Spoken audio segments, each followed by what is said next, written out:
apresenta Check-up no rádio. Check-up no rádio, na terça-feira, você já sabe, é dia de recebermos o médico geriatra Belísio Neto, que participa aqui agora ao vivo do nosso programa. Doutor Belísio, seja bem-vindo, bom dia.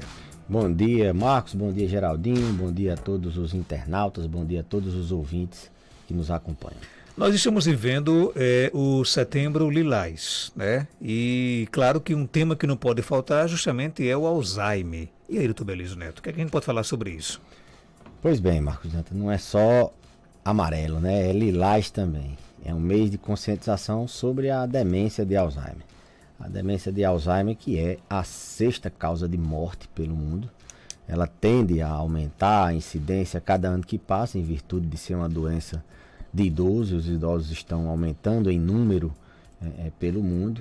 É uma doença que causa um impacto muito importante nas famílias, já que a dependência do idoso é progressivamente maior, vai necessitando cada vez mais de auxílio, de terceiros, de auxílios. Então há toda uma reestruturação familiar em virtude da doença. E uma doença que tem alguns fatores preveníveis, né? A gente sabe que a idade e a genética, a herança familiar, são fatores que a gente não consegue modificar, mas os fatores preveníveis a gente tem como conscientizar para que as pessoas previnam a doença ou reconheçam no seu familiar algum sintoma que a gente possa, no início do tratamento, poder fazer intervenções que mudem o curso natural. Para quem está em casa nos ouvindo, como é que a gente consegue identificar os primeiros sinais de Alzheimer em alguma pessoa?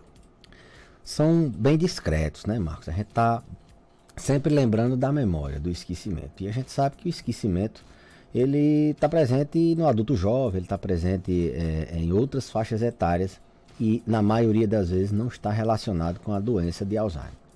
É bem verdade que, sendo um esquecimento numa pessoa idosa, numa pessoa que tem herança familiar de histórico de demência de Alzheimer, a gente se preocupa mais, a gente tem que ficar mais atento. Mas é um esquecimento um pouco diferente. Né? Aquele esquecimento que a gente, ao invés de estar prestando concentrado em alguma coisa, faz outra coisa e esquece do que está fazendo, não. É aquele esquecimento que você começa a perceber que sua mãe começa a deixar queimar panelas, começa a deixar torneira ligada, às vezes se atrapalha em datas, se atrapalha em cálculos, coisas que fazia na sua rotina diariamente, começa a esquecer nome de pessoas, às vezes até pessoas já próximas, começa a reforçar muito o passado, começa a falar demais no passado e às vezes esquece o que fez há uma hora atrás, há 2 horas atrás, essa perda de memória recente. Tenta dizer o nome de uma palavra, de um objeto e não lembra. Começa uma frase, uma conversa num sentido e depois essa frase muda de sentido. Repete muito o assunto, conta um mesmo assunto hoje, amanhã conta o mesmo como se não tivesse. Faz uma pergunta hoje, amanhã repete a mesma pergunta como se não tivesse perguntado. E o paciente dificilmente reconhece. Quem tem que reconhecer, quem na verdade observa, é o cuidador, é o familiar, é quem está próximo. Então são sintomas discretos que a gente pode até achar que é da velhice. Não é.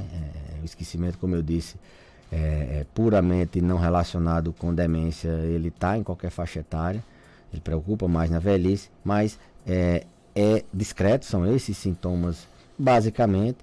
Algumas demências não, a própria demência de Alzheimer ela também pode abrir sem sintomas cognitivos, ela pode abrir o quadro com sintomas comportamentais. O paciente está refratário a um tratamento de uma depressão e aí a gente abre a possibilidade de ser um quadro demencial se instalando, abrindo o quadro com sintoma comportamental de depressão refratária. A gente pode abrir quadros com delírios, de ilusão, como se ele estivesse vendo uma coisa ou escutando alguma coisa que não existisse, de agressividade. Isso são sintomas mais comuns em fases mais avançadas, mas como a gente está falando de sintomas a reconhecer, no início o paciente ele pode abrir quadros com sintomas comportamentais. Então, assim, existem outras demências, a gente sabe disso, mas a demência de Alzheimer, o Setembro Lilás, está relacionada à demência de Alzheimer, e é dela que a gente está tratando agora. Um outro ponto, desculpe, Marcos, que tem que se observar é que com a pandemia, os pacientes que tiveram Covid tiveram muitos sintomas de cognição, de esquecimento, de lapsos de memória. E isso tem se estudado bastante, tem se visto uma mesma via de acometimento da doença de Alzheimer, através de morte de neurônios, mediada por fatores vasculares de circulação, de imunidade, de inflamação. Então, muitos pacientes que não tinham ainda um quadro estabelecido tiveram a Covid e abriram um quadro de demência. Outros voltaram até a quase normalidade, mas esses pacientes ficaram com lesões cerebrais que muito provavelmente vai facilitar a abertura de quadros. Então é um outro ponto que a gente tem que estar atento, são os pacientes que tiveram Covid. A pessoa já nasce com, eu vou usar aqui um termo aqui bem popular, sorteado para ter Alzheimer ou não, por exemplo? Pronto, essa é a herança genética, né? A doença de Alzheimer ela tem um fator genético, uma predisposição bem importante, né? Os pacientes que têm um gene lá específico, ele produz, o ApoE, ele produz uma proteína que é tóxica para o cérebro. Então você nasce sorteado com um risco maior. Então se você tiver essa sorte, você tem essa herança genética, você tem uma predisposição. E à medida que a idade avança, essa predisposição vai aumentando. Entretanto, Marcos, isso não quer dizer que você está com um martelo batido que você vai ter a doença, não. Você pode modificar algumas coisas. Hoje já se fala muito em epigenética, o comportamento, as relações, elas podem modificar até sua herança genética, modificar a expressão genética. E tem aí um peso de 30% a 40% de fatores não modificáveis. Por exemplo, sedentarismo, tabagismo, diabetes, controle da hipertensão, o álcool, sociabilidade, paciente que é isolado, que ele não tem hábitos sociais, ele tem um risco maior. O nível de escolaridade, quanto mais estimulação mental você tiver, isso funciona como um fator protetor. Transtornos do humor, evitar o estresse, tratar a depressão, tratar a ansiedade, tratar a insônia é fundamental para prevenir. Então tem muitas outras áreas que a gente fica às vezes preso. Na minha família tem alguém, eu tenho que ter. Mas qual é o cuidado que você está tendo? Você está tentando estimular a sua memória, você está tentando controlar o estresse, dormir bem, está tentando controlar suas doenças crônicas como diabetes, hipertensão, está evitando o álcool, cigarro, está tentando se socializar, ter uma vida social. Então esse você pode até ser sorteado, mas você tem como mudar o curso da história e não abrir quadros de demência. Tem como diminuir os fatores de risco. O ouvinte conta o seguinte: eu tenho 30 anos de idade, né? Já tenho muito esquecimento. Hoje, depois do Covid, vou falar ou fazer algo que estava me lembrando e de repente esqueço. E faço pouco não me lembrar, né? Posso ter alguma indicação para Alzheimer? Pronto. A gente sempre diz que Alzheimer não é doença de jovem, de 30 anos, não. Mas ela tem um sintoma de cognição, um déficit na linguagem, essa dificuldade de lembrar nomes, que a gente viu muito depois do Covid. Tem-se visto que esse esquecimento aí, ele tende a desaparecer em pacientes jovens.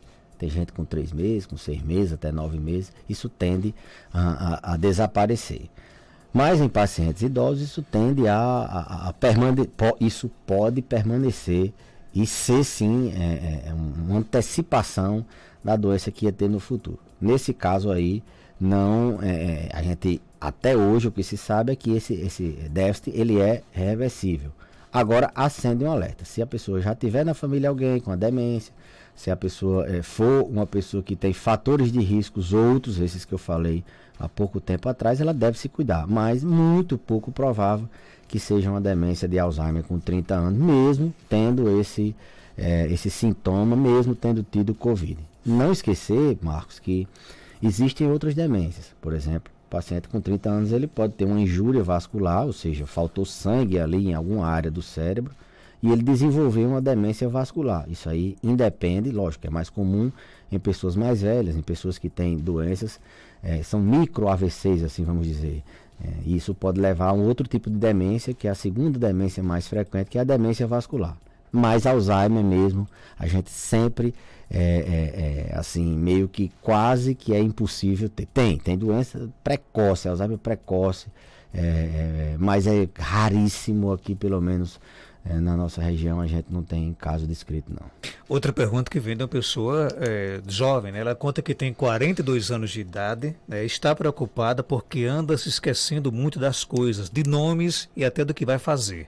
Às vezes venho pegar algo na cozinha, antes de chegar lá esqueço, tenho que voltar para poder lembrar o que eu ia pegar. O que é que pode estar acontecendo comigo? Eu tenho ansiedade, pode ser isso? Maria do Sítio Pedra Branca. Nessa faixa etária, em qualquer faixa etária, a gente reforça que no idoso preocupa mais a queixa de esquecimento, porque o idoso tem um fator de risco, idade, para Alzheimer. No adulto jovem, a gente não se preocupa tanto em ser Alzheimer, mas a incidência de esquecimento pode acontecer. E a causa geralmente está associada a transtornos que alteram a nossa atenção, a nossa concentração. O que é que altera a nossa atenção, a nossa concentração? Geralmente transtornos de humor, geralmente transtorno de ansiedade é o mais comum. Vai colocar uma coisa num lugar, mas está pensando em outra coisa, pensando em várias coisas ao mesmo tempo, que é típico do paciente ansioso, e ele não se concentra. Para a gente concentrar, lembrar de uma coisa, tem que estar com toda a atenção voltada para aquela ação. Então, na maioria das vezes é ansiedade, é depressão, é insônia, são fatores que alteram a atenção, a concentração. Agora, já se sabe que as pessoas que têm a queixa de esquecimento, mesmo sendo relacionada a outro fator, elas demenciam mais. Elas, quando vão ficando mais idosas, essas pessoas, as que têm esquecimento e as que não têm, as que esquecem mais, mesmo nessa faixa etária não sendo Alzheimer, mas essas pessoas têm uma propensão maior, elas demenciam, a incidência de demência nesse grupo de que tem esquecimento em idades mais jovens é maior. Existem mais de um tipo de mal de Alzheimer? Não. Existem, assim, dentro a gente hoje tem várias definições da demência, né? A demência tem outras demências. Alzheimer é um tipo de demência. O que é demência? Demência é um déficit na cognição, por exemplo. É um esquecimento que esse esquecimento leva a algum prejuízo em alguma atividade no dia a dia. Então você tem um esquecimento e esse esquecimento não permite que você seja independente, por exemplo, para manejar seus medicamentos. Você precisa de alguém, você se torna dependente, mesmo que seja em atividades instrumentais. Então, um esquecimento, uma queixa cognitiva, pode ser esquecimento, pode ser outro. Praxia, planejamento, mas que gere alguma repercussão, isso é demência, ponto. Qual tipo de demência? Isso é que a gente tem que saber. Então, o Alzheimer, a demência na doença de Alzheimer, ela é um tipo, é a mais comum.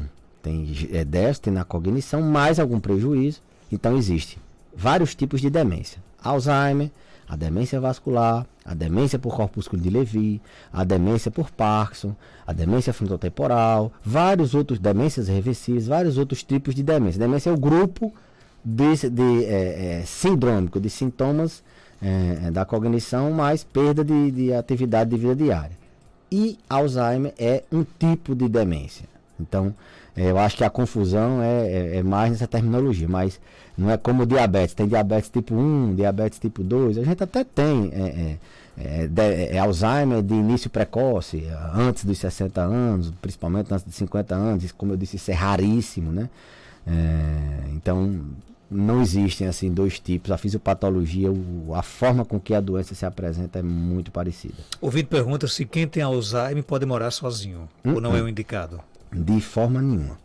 Lembre-se que quem tem demência, ele tem que ter algum prejuízo na sua independência, na sua capacidade de fazer suas atividades básicas ou instrumentais do dia a dia. Então, uma pessoa que tem diagnóstico de Alzheimer, ela tem um risco muito grande de um acidente. Ela pode deixar o fogão aceso, esquecer e acontecer uma tragédia. Ela pode se atrapalhar no uso dos seus medicamentos. Ela é uma pessoa conceitualmente dependente. Ela depende de outras pessoas para que, não, às vezes, não é necessário um cuidador 24 horas, mas morar sozinho, não. Isso não assim, é praticamente impossível. Ela está colocando a vida dela em risco, está colocando a vida de outras pessoas em risco. Embora, Marcos, se você tocou num ponto essencial, a gente tem uma realidade de muitos idosos morarem sozinhos. E, vez por outra, um vizinho, um parente que até porque não via, que chega com aquela pessoa, se depara com aquela pessoa com a demência morando sozinha, a pessoa não se dá conta que está demenciada, mas ela mora só, e aí é que é levada para um ambiente, ou alguém começa a andar mais lá. Então é uma realidade ter muitos idosos morando só.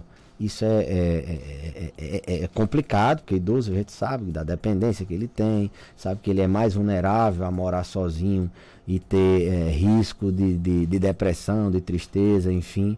Então é uma realidade que talvez até num outro programa a gente trate da solidão, do isolamento de idosos que moram sozinhos.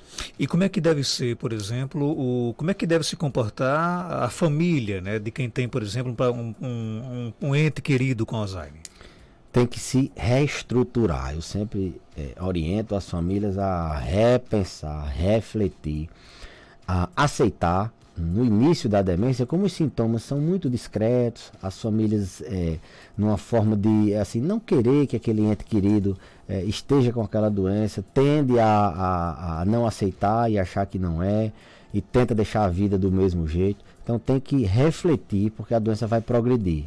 E se hoje não está com uma dependência para, por exemplo, ir no banheiro, se alimentar, daqui a alguns anos possa ser que tenha. Então, ele já tem que criar um plano de estruturação, como é que vai ser daqui para frente, saber que seu parente, seu ente querido é uma pessoa dependente, começar a procurar ajuda profissional, isso é fundamental, começar a procurar grupos de apoio na internet, tem muita orientação nesse aspecto, de conversar com outras famílias que têm pacientes na mesma situação, trocar ideias e refletir, reestruturar, ressignificar. Esse idoso ele tem que ter uma supervisão mínima, hoje com as tecnologias a gente consegue isso. Esse paciente ele tem que começar a ter rotinas diferentes, rotinas que não o coloquem em risco. A gente tem que ter a paciência de que, para ele aceitar, principalmente se for numa fase leve, a gente tem que entender que ele tem que, a gente não vai, a partir de hoje, ele vai parar de trabalhar de uma hora para outra, começa a devagar, aos poucos, com a supervisão, tem profissões que, lógico, que não tem como continuar trabalhando. Mas tudo no idoso é transição, é devagar, é aos poucos. Às vezes o que no adulto jovem a gente consegue em alguns minutos ou horas, no idoso a gente consegue mudar em um mês. Mas ressignificar, criar rotinas um pouco diferentes, supervisionar, toda a família estar atenta, toda a família entender melhor como é que é o processo. E aí sim a gente consegue retardar, evitar os sintomas comportamentais da demência, que na próxima oportunidade a gente pode descrever melhor, mas evitar que esse idoso venha com surpresas desagradáveis para a própria família. Nosso amigo Yuri pergunta aqui: quem toma remédio para mal de Parkinson pode beber bebida alcoólica? Não, eu gosto de dizer, sempre me pergunto, olha, nunca me pergunte se alguém pode beber. Por quê? Porque a bebida, ela é um fator de risco para demência de Alzheimer, a gente viu, álcool. O álcool, maior causador de violência no trânsito, maior causador de violência doméstica. O álcool, ele induz dependência que com o longo do tempo ele pode gerar lesões no fígado irreversíveis. Então, se numa pessoa normal a gente não recomenda, imagine numa pessoa que tem uma doença de Parkinson, tomando 3, 4, 5 medicamentos que atuam no sistema nervoso central. Os medicamentos da doença de Parkinson, eles são metabolizados no fígado, o álcool é metabolizado no fígado, então vai ter toda uma interação, vai anular ou vai aumentar o efeito. O paciente que tem doença de Parkinson, eles têm um risco muito maior de queda, eles têm uma marcha de passos curtos, tem uma instabilidade na postura. Então, assim, se tem uma coisa que não tem como, é impossível, é o paciente que tem Parkinson, principalmente paciente idoso, já tomando muitos medicamentos, usar o álcool. Então, álcool não é aconselhável. Nunca vocês vão me ver dizer que é aconselhável. Ok, então, doutor Beleza, obrigado por sua participação, né? Registrar aqui a presença de duas pessoas, duas autarquias sofrência no esporte aqui no estúdio, né? Geraldinho aqui do Palmeiras, o Isaac do Botafogo. Aí fica difícil, né? Rapaz. Mas hoje, em especial, o Botafogo tá de vento e pouco na Série B. Campeão da Série B. Mas em especial, campeão da Série B, né? Especial o amigo Geraldo, que tá aí há alguns anos, sempre perdendo a Geraldo, a todos os palmeirenses, doutor Anderson, doutor Tasso. São os palmeirenses. Então, vamos lá, tirando o Geraldinho, o doutor Anderson, o doutor Tasso. Quais são os outros palmeirenses que tem em Caicó? Não conheço. Rapaz, eu não conheço, não. Não tô lembrado, não. Se a torcida do Fluminense cabe numa Kombi, eu acho que do Palmeiras cabe num Fusca, né? moto. Sim, não. Se eu falar o Valmeri Costa, mas é Fluminense, tricolor Fluminense, né? Não é Coronel Costa, não é do Palmeiras. Não tem mais, não. Acho que não tem. Geraldinho botou logo os fones no ouvido para não escutar a conversa da gente. Saudações, viu, Geraldo? Abraço. 3-1, viu? Obrigado, doutor Beleza. Você volta na próxima terça-feira aqui no nosso quadro